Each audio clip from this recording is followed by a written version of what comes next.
very much, and thank you for coming. I just returned from a 5-day mission to Israel, Gaza, and the West Bank, including East Jerusalem, and I speak to you with a deep sense of urgency and profound concern today. This has been my fourth visit to Gaza since the war began, after the horrors of October 7th. Of course, itself building on decades of an unresolved conflict. You see the images on the news and you know what has happened, but it's still shocking when you're there. The marks of deep suffering and hunger are visible on the faces of families and children. Over 18,000 children have been killed in Gaza since the beginning of the war. That's an average of 28 children a day, the size of a classroom gone. Children have lost loved ones, they're hungry, they're scared, they're traumatized. And Gaza now faces a grave risk of famine. I know this is something that's been building up, but we now have two indicators that have exceeded the famine threshold. 1 in 3 people in Gaza are going days without food, and the malnutrition indicator has exceeded the famine threshold, with global acute malnutrition now at over 16.5%. Today, more than 320,000 young children are at risk of acute malnutrition. On Monday, when I was in Gaza, I met with the families of the 10 children killed and 19 injured by an Israeli airstrike while they were queuing for food with their mothers and fathers at a distribution clinic, a nutrition clinic in Deir al-Ballah that UNICEF supports. We met with Ahmad, who's 10 years old, and his father. Ahmad was in line with his sister, Samah, 13-year-old, on that day. She died. There's a picture I saw of him in a donkey cart waving furiously to see if he could save her and get her to the hospital, but he was unable to. And he's deeply traumatized. He doesn't know what to do, and this should simply not be happening. These children are not victims of a natural disaster. They're being starved, bombed, and displaced. We went to a stabilization center in Gaza City, and I met acutely malnourished infants whose bodies were little more than skin and bone. Their mothers sat nearby, desperate and exhausted. One mother told me that she no longer produces breast milk. She herself is too hungry. And UNICEF is doing everything we can to address the situation, supporting breastfeeding, providing infant formula, treating children with severe acute malnutrition. But the needs are enormous after 22 months of war. There was a 2-month of blockade, which has now been eased, but still having an impact, and the aid is not getting in fast enough or at the required scale as of yet. In the midst of all this, our staff in Gaza, most of whom have suffered devastating personal losses, continue to work day and night. UNICEF is delivering safe water, 2.4 million liters per day in northern Gaza, for example, reaching 600,000 children. That's an average of 5 to 6 liters per day per person, better than what they had before, but still below survival thresholds. We rebuilt the cold chain for vaccines. You recall the polio campaign in February. We've continued to vaccinate children against childhood illnesses. We're providing psychosocial care for children who have been horrified by what they've gone through. We're keeping newborn children alive, helping to reunite separated families, both within the Strip, but also in some cases internationally, and delivering infant formula to the most vulnerable babies, but much more needs to be done. There has been some easing of humanitarian access after the pauses announced by Israel. As UNICEF, we have 1,500 trucks of life-saving supplies ready across corridors in Egypt, Jordan, Ashdod, and Turkey. Some have begun to move, and we've delivered in the last couple of days 33 trucks of life-saving infant formula, high-energy biscuits, and hygiene kits. but this is still a fraction of what's needed. And so a big part of the mission has been our advocacy and engagement with the Israeli authorities in Jerusalem and Tel Aviv. We pressed for a review of military rules of engagement to protect civilians and children. Children should not be getting killed waiting in line at a nutrition center or collecting water, and people should not be so desperate that they rush a convoy to get food. We called for more humanitarian aid and commercial traffic to come in, moving closer to 500 trucks a day to stabilize the situation and reduce the desperation of the population, and also the looting. We call it self-distribution when the population goes after a convoy, and there's also looting when more armed groups go after it because the prices of food are so high. And in order to address that, we need to flood the strip with goods from all channels, all gates. And this is not going to be achieved through humanitarian aid alone, so we also pressed for commercial goods to get into the strip. Eggs, milk, other essential supplies that can complement what the humanitarian community can bring in. And then we press for dual-use items and fuel to be allowed in so that the water system can be prepared, pipes, fittings, generators. It's very hot in Gaza right now, 40 degrees centigrade, and water is in short supply with the risk of disease outbreak looming everywhere. And we need to continue to advocate so that the humanitarian pauses do not lead to further displacement, pressing the population into an ever smaller area. It was a good exchange. There has been some easing in the access, and we need to see the full realization of the measures announced and the issues that I just raised in order to be able to address the situation. I should also say that I visited the West Bank, where there too children are under threat. So far this year, 39 Palestinian children have been killed in the West Bank. I visited the Bedouin community east of Ramallah, which was forcibly displaced due to violence. We also met with Israeli children impacted by the war, children who have endured fear, loss, and displacement. Children don't start wars, but they're the ones who are impacted by the wars. But today I want to keep the focus on Gaza because it's in Gaza where the suffering is most acute and where children are dying at an unprecedented rate.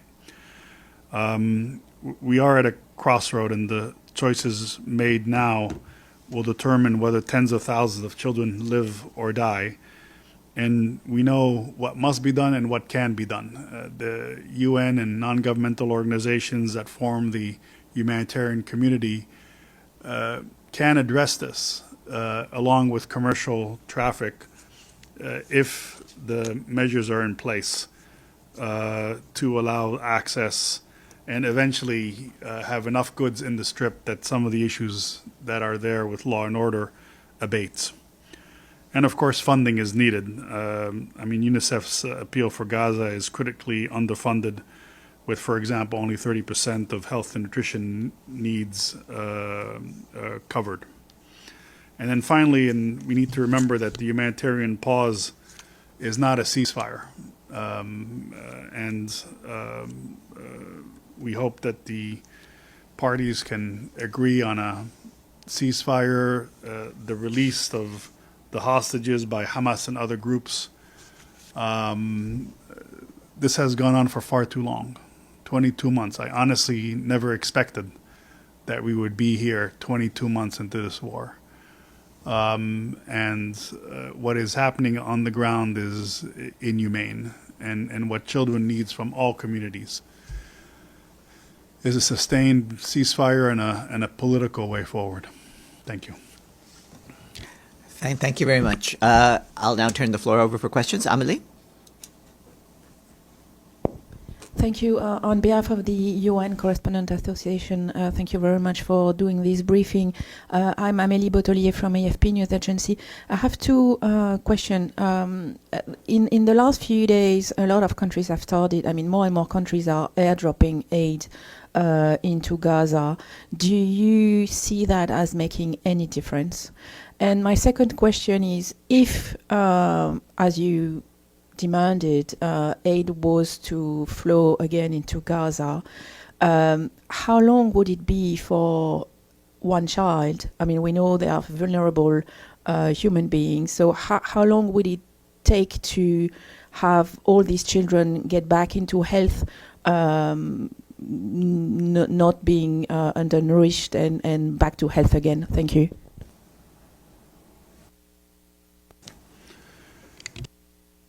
Thank you for those questions. Look, at this stage, every modality needs to be used. Every gate, every route, every modality. But airdrops cannot replace the volume and the scale that convoys by road can achieve. And what's needed is simply not feasible in terms of volume, in terms of access through airdrops. And so try every modality, but what's clearly needed is to move back towards a volume of around 500 trucks a day through all routes, and that includes both humanitarian aid and commercial, as I've said. Just to give you an example, the price of a kilo of wheat flour right before the pause was announced was hovering between 100 and 150 new Israeli shekels. We're talking at 100 new Israeli shekel, that's $30 for a kilo of wheat. You can imagine what that means. Just by slightly more aid coming in, slightly more traffic going in, it's now gone down to between 35 and 45 new Israeli shekel. That's an indication that you can quickly have an impact on the market, but also the availability of food. But much more needs to be done. In terms of children recovering, let me answer it in two ways. A child who's malnourished, who has access to ready-to-use therapeutic food, whose mother also has access to specialized foods, and who has access to proteins, because that's also what you need when you're pregnant and lactating. They will physically recover relatively quickly if those supplies are sustained. But they need the specialized food, and then they need the food, their regular daily intake. And the mother needs to eat so she can breastfeed as well. If that happens, they can physically recover. But the sequels, in terms of the emotional well-being, the risk of stunting, the mental health of the child, will get worse and worse the longer the child is in the situation that it's in. So, we really need to look at things holistically. Similarly, part of the reason why we're pushing not just for food and nutritional supplement, but also for clean water, so preparing the water systems for health, is because nutrition requires a multifaceted response. And the child and his or her mother also requires access to water and sanitation. There's sewage openly running through towns, people with skin diseases. So it needs to be addressed in a multifaceted way. Thank you. Gabriel? Thank you very much for the briefing. Gabriel Zondo from Al Jazeera English. Is Israel still preventing baby formula from getting into the Strip? Specifically, no, it is not. And in fact, we had a discussion with the Israeli authorities, and they asked us to do everything possible to increase the amount of infant formula and other therapeutic foods that go in. The issue then is the modalities. How do you kind of cut down on the bureaucracy so that the turnaround for the trucks are faster? How to open up all of the gates simultaneously so that they're at less risk of being looted. Open up several routes so that anyone who's either trying to do a self-distribution or is trying to make money out of the traffic can be it's less predictable where the truck is going to come. And again, allow commercial goods so that there's more on the market, more accessible, so people can feed themselves. But there has been support for the commodities going in. And if I may ask a quick follow-up, you said there are 33 trucks, UNICEF trucks that have, can you clarify, have they gotten into Gaza, or they're soon to get into Gaza, or what's the... Yeah, we had, to be clear, we had 97 trucks go in recent days, of which 33 focused on, infant feeds, sanitation kits, and so altogether those have gotten into Gaza, and we're picking up more on a daily basis. But we're also being strategic about how we move in batches, so that we're less predictable, we're less subject to the food not getting to the end point, because again, for specialized items like nutritional supplements, you want to get it to the nutrition center and the health center where those malnourished children are. Deshi? Yes, Mr. Chaiban, this is Xu with China Central Television. Allow me to show you a video I just saw today as a YouTube advertisement this morning. Israel has been facilitating a massive humanitarian operation for the people of Gaza. Day and night, Israel enables food, medicine, and more without limitations, from baby formula to antibiotics. You see those smiling faces, the children. You just visited Gaza yourself. Is this the image you see? If it's not, what's the danger of the wrong information online, especially for YouTube advertisement? Thank you. I mean, look, that's not the image you see, okay? And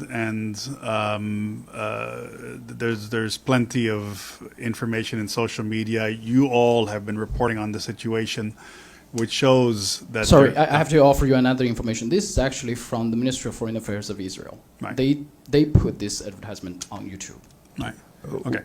We're aware of that, yes, and I believe World Food Program has put out some lines debunking some of the veracity of the videos, some of which are taken from other years. Right. So, but at this stage, I think what we need to focus on, as I said in my comments, the situation is desperate. People are gaunt. Their eyes are hollow. It's an extremely difficult situation. The markets are bare. Children, are in stabilization centers because if they don't get the specialized foods that we're able to get to them through 170 clinics that we're still operating. When I say we, partners in working with UNICEF. And if they don't get to that clinic, then they're on the verge of dying, basically. All of that is the situation. Israel, since the blockade has been lifting, has eased access, and the purpose of the mission was to advocate for the measures that I discussed to fully implement access. And again, let the UN and the NGOs do their work, because we know how to do the work, and complement that with commercial traffic. Noreen? Thank you very much, sir. This is Noreen Hussein with IPS News. Earlier you mentioned that that commercial goods also need to get through into Gaza, but that there's been little support in facilitating their entry. I wonder if you could just clarify on what are some of the challenges that have been faced with commercial goods getting into Gaza compared to humanitarian aid? Thank you. So the government of Israel will say that they are concerned about commercial goods going into Gaza because they feel that the private sector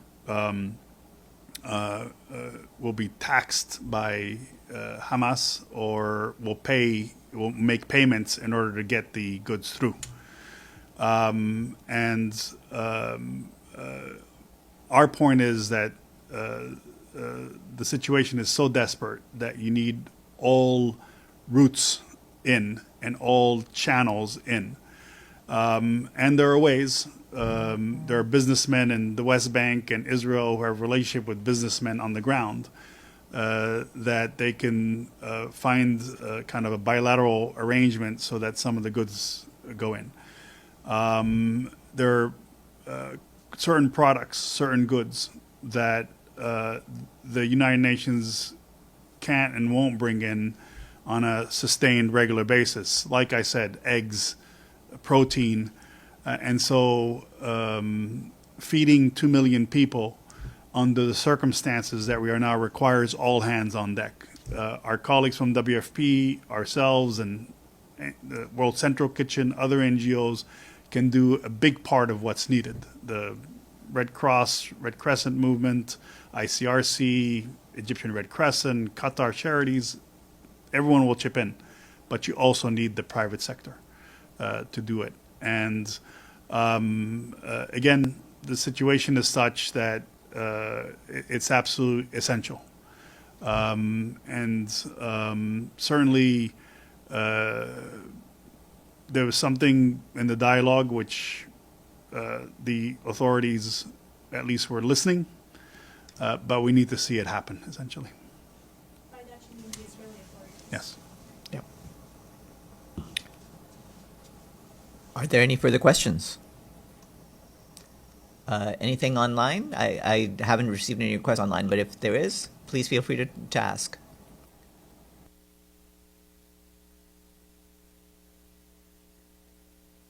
Deputy Executive Director of UNICEF, thank you, and let's hope that this is the last time that we have to talk about this. Thank you very much. Thanks a lot. And in about 10 minutes, we'll start the Daily Noon Briefing.